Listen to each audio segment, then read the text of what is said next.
गेल्या 15 दिवसापासून बीड ग्रामीण मध्ये आम्ही एक सुद्धा बैठक जिल्हा परिषद आणि पंचायत समितीची लावली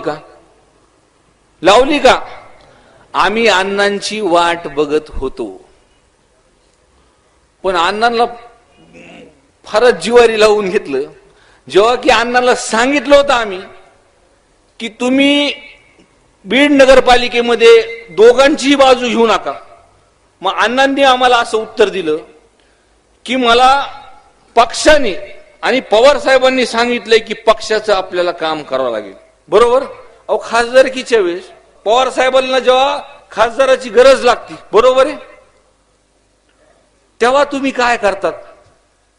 मग बीड नगरपालिकेलाच तुम्हाला पक्ष आणि हे दिसलेत. खरी अडचण कुठं झाली मित्रहो?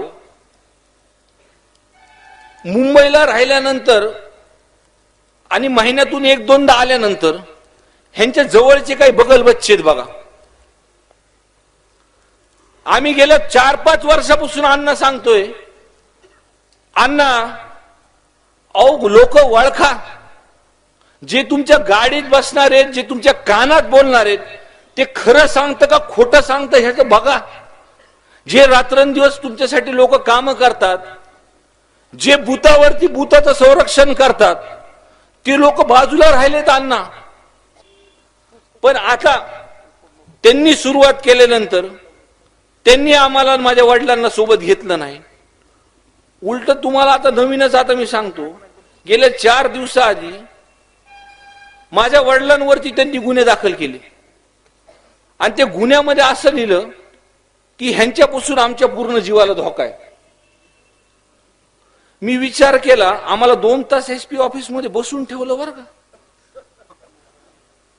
मी विचार केला की इतक्या दिवसापासून माझे वडिलांनी एक ढाल म्हणून तुमच्या सोबत राहिले, माझ्या वडिलांमुळे तुमच्यावरती कुठं काय धक्का लागला नाही, आज त्यांच्यावरतीच तुम्ही गुन्हे दाखल करतात. ही विचार करायची गोष्ट आहे. अहो, काकू जर असल्या असत्या त्या गोष्टी झाल्या असत्यात का मला सांगा? माझ्या वडिलांनी ग्रामीण मध्ये राहून दीपाताईंना जिल्हा परिषद सदस्य केलं होतं की नाही? राजुरी मधून केलं होतं की नाही? आणि बीड पंचायत समितीचं सभापती केलं होतं. ह्याला 2 वर्ष सुद्धा नगराध्यक्ष म्हणून माझ्या वडिलाला घेता आलं नाही आणि गुन्हे दाखल करतात.